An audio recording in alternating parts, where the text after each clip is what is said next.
Throughout time, people across the world told each other tales of how they came to be, of heroes and monsters, romance and tragedy, death and rebirth.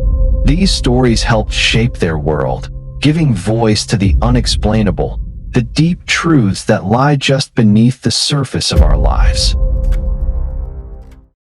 At the edge of a wide and unforgiving river, where the water churned like a troubled mind, a choice was made that would bind two lives together in fragile trust. One sought passage, the other sought safety, and between them stood nothing but a promise, thin as a spider's thread against a coming storm. On one bank, a lone coyote, his fur the color of dust and twilight, paced with a hunger that was more than just a hollow ache in his belly. It was a hunger for a different life, a place where the hunting wasn't so lean and the nights weren't so cold. He had traveled for days, driven by whispers of a land of plenty on the other side of this great, rushing water. But the river was a merciless barrier, its currents too swift and its depths too treacherous for him to dare the crossing alone. As the sun began to bleed across the horizon, painting the clouds in shades of orange and violet, the coyote's sharp eyes caught a movement near the water's edge. It was a great, old tortoise, his shell a mosaic of ancient patterns, scarred and smoothed by a lifetime of slow, deliberate journeys. The tortoise was a creature of both land and water, steady and sure, and in that moment, the coyote saw not just an animal, but a vessel. An idea, sharp and quick as his own nature, took root in his mind. He approached the tortoise, his steps careful, his usual swagger replaced by an air of calculated humility. He lowered his head respectfully, a gesture he had seen lesser creatures make, and spoke with a voice that was smooth and persuasive, a voice he saved for moments when his life depended on it. The tortoise, who had been contemplating the gentle lapping of the water against the muddy bank, slowly turned his wrinkled head. His eyes, small and dark, held a wisdom that seemed as old as the river itself. He had seen the coyote's kind before, had witnessed their cleverness and their cruelty. He remained silent, listening as the coyote spun his tale of desperation. The coyote spoke of the harsh winter that was coming, of the scarcity of game, of the dream that pulled him toward the far shore. He implored the tortoise, whose strength and affinity for the water were known throughout the valley, to carry him across. "You are steady," the coyote flattered, "and the river respects your passage. For you, this journey is but a simple swim.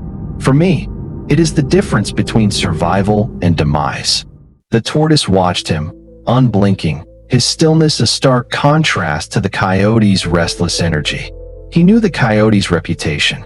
He knew that trust, when given to such a creature, was often a fool's gamble.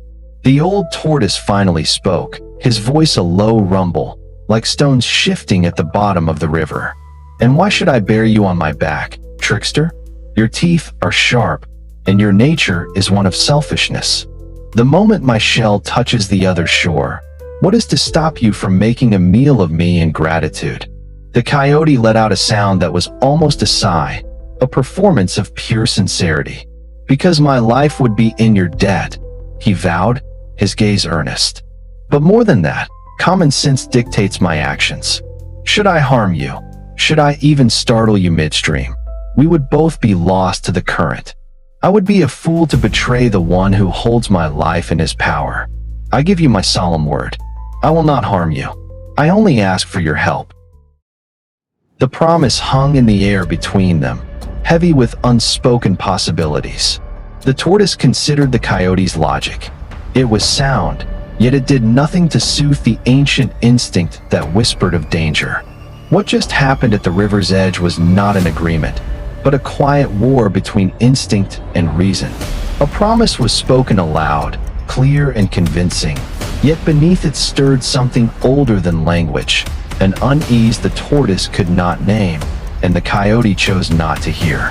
This first chapter is about the dangerous calm that comes before it, about how logic can sound like wisdom when it flatters our hopes, and how instinct, when ignored, grows silent rather than absent. The river, ancient and indifferent, has seen this moment countless times before. Creatures standing at its edge, believing that words alone can rewrite nature. As dusk settles, both carry private thoughts into the coming night.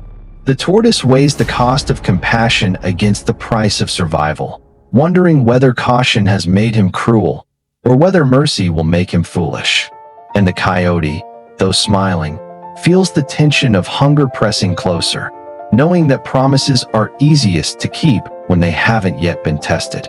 If you want to know what happens when the crossing begins, when fear, hunger, and instinct are forced into motion, then stay with us for the next chapter. Share this tale and follow Amewican Tales, because in part 2, the river will no longer wait, and neither will the truth.